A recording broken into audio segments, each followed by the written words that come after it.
Hello engineers. तो guys आप सभी का स्वागत है अड्डा 24/7 के इंजीनियरिंग के इस प्लेटफॉर्म पे। मेरा नाम है रजत और गाइज आज के इस वीडियो में मैं वो सच्चाई आप सभी के सामने रखने वाला हूं जो बहुत सारे इंजीनियर्स को शायद ना पता हो और बहुत सारे इंजीनियर्स को पता होते हुए भी इस चीज़ को नज़रअंदाज करते हैं और समझ नहीं पाते हैं कि क्या है रियलिटी इंजीनियरिंग जॉब्स की और क्या है सच्चाई सिलेक्शन की। सो गाइज इसको समझना इसलिए इम्पोर्टेंट है कि अगर हम जिस रेस में भाग रहे हैं उस रेस के बारे में हमें पूरी तरीके से आइडिया नहीं है तो डेफिनेटली उस रेस में हम सफल नहीं हो पाएंगे। तो गाइज सफलता के लिए कौन कौन से इंपॉर्टेंट पॉइंट हैं, क्या सच्चाई है, एक बार समझने की कोशिश करते हैं। आइए चलिए सबसे पहले समझते हैं कुछ सिलेक्शन रेशियोज को कि किस तरीके से आपका सिलेक्शन हो रहा है। ऑल्दो मैं ये भी बताऊंगा कि सारे के सारे डिजर्विंग कैंडिडेट जो होते हैं वो सारे के सारे फॉर्म भरने वाले कैंडिडेट डिजर्विंग नहीं होते। उनमें से मैक्सिमम बच्चे ऐसे भी होते हैं जो केवल और केवल अपने जो डिग्री है, डिप्लोमा है, उसको वैलिडेट करने के लिए, एक तरह से बोल सकते हो कि उसका उपयोग करना है, इसलिए एग्जामिनेशन में एलिजिबल है, इसलिए एग्जामिनेशन दे रहे हैं। तो यहाँ पे समझने की कोशिश करते हैं गाइज कि क्या है सिनेरियो। देखिए एसएससी जेई 2023 का एग्जामिनेशन, देखो एग्जामिनेशन में कितने एप्लीकेंट जो है टोटल अप्लाई करते हैं, जो कि संख्या कभी 6 लाख हो जाती है, कभी 7 लाख, कभी 7.5 लाख, कभी 8 लाख भी पहुंच जाती है, कभी 8.5 लाख भी पहुंच जाती है। तो गाइज यहाँ पे जो लगभग लगभग हम मान के चल रहे हैं कि 8 से 10 लाख एस्पिरेंट जो है यहाँ पे अप्लाई कर रहे हैं हर साल। इस बार थोड़े से कम है, 5 लाख के आसपास है। ऑन एन एवरेज जो है वैकेंसी यहाँ पे 1400 आपको देखने को मिली थी।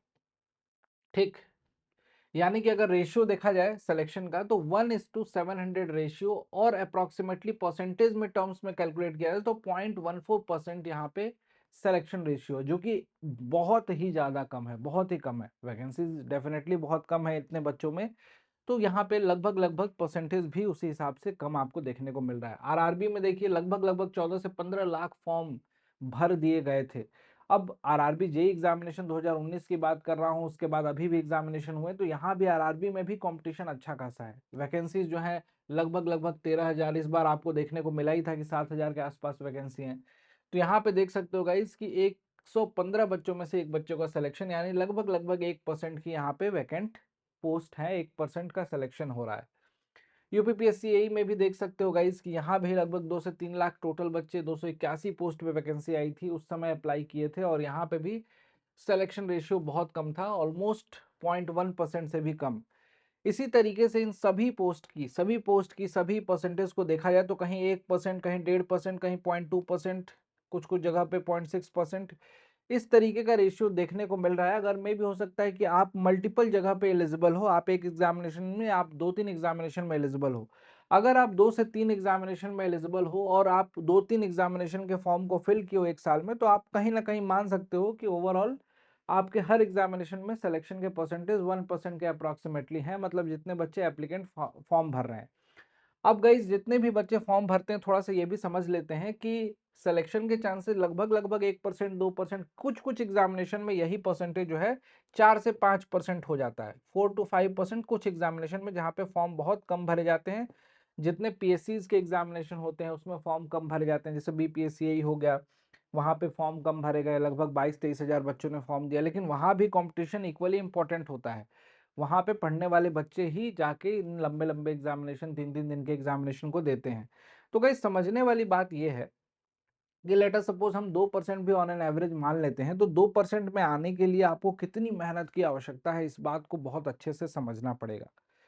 साथ ही साथ इन टोटल नंबर से जो हम परसेंटेज कैलकुलेट कर रहे हैं उसमें से ये मान के आप चल सकते हो कि किसी भी एग्जामिनेशन में, जैसे कि मान लो 10 लाख फॉर्म भरे जा रहे हैं, अगर 10 लाख फॉर्म भरे जा रहे हैं, तो इसमें से सीरियस एस्पिरेंट ना लगभग लगभग 50,000 से 1 लाख के बीच में होते हैं। 50,000 से 1 लाख के बीच में इसमें सीरियस एस्पिरेंट जो होते हैं। ठीक, ठीक। अब इन सीरियस एस्पिरेंट में वो सारे बच्चे आ जाते हैं जो कहीं ना कहीं अपनी प्रिपरेशन कर रहे हैं, पढ़ाई कर रहे हैं। अब इनमें तुमको सेलेक्ट होना है, इनमें 1,000 के अंदर, 2,000 के अंदर आना है। अब एक तरह से रियलिटी को समझा जाए तो रियलिटी यही बताती है कि सर हर 50 बच्चे में से एक का सिलेक्शन हो रहा है, पढ़ने वाले बच्चों में से। अब 50 बच्चे में से किसी एक का सिलेक्शन, और सारे के सारे पढ़ने में स्मार्ट हैं, सारे के सारे अपनी पढ़ाई कर रहे हैं, इसका मतलब कहीं ना कहीं आपको कंट्रोल किस चीज को करना होगा, जिस एग्जामिनेशन में नेगेटिव मार्किंग है उसमें नेगेटिव मार्किंग को, एक्यूरेसी को, सिली मिस्टेक्स वगैरह अवॉइड करना। ठीक, नेगेटिव मार्किंग तभी तो कंट्रोल होगी। स्पीड मेंटेन करना, पेपर कंप्लीट कर सको सही समय पे, और सबसे इंपॉर्टेंट है अगर आप टेक्निकल एग्जामिनेशन की बात कर रहे हो, जेई एग्जामिनेशन की, एग्जामिनेशन की, टेक्निकल नॉलेज सबसे इंपॉर्टेंट है। अगर कोई लड़का फ्रेशर है, कोई स्टूडेंट फ्रेशर है, तो उनको देखो क्या क्या करना है। कोर सब्जेक्ट पे अपने, जैसे मान लो कि आपकी ब्रांच सिविल है तो सिविल इंजीनियरिंग के कोर सब्जेक्ट्स पे तो फोकस करना ही करना है। प्रीवियस ईयर के क्वेश्चन, ये गाइज ऐसे नहीं लगाना है कि आंसर देख के हमने सॉल्व किया। इस पेपर को सॉल्व करते समय हमेशा ये माइंड में रखना है कि वो एग्जामिनेशन में आए हुए क्वेश्चन है और ये यूनिक क्वेश्चन है। इनको हमें बिना देखे अपने कंसेप्ट अंडरस्टैंडिंग के बेसिस पे ही सॉल्व करना है। वो सबसे इंपॉर्टेंट है, ये सबसे जरूरी है काम। ठीक। हाई एक्यूरेसी तभी मेंटेन होगी जब आप क्या करोगे, ज्यादा से ज्यादा चीजों को पढ़ोगे, ज्यादा से ज्यादा अच्छे से समझोगे, तब यहाँ पे नेगेटिव मार्किंग आपकी अवॉइड हो पाएगी।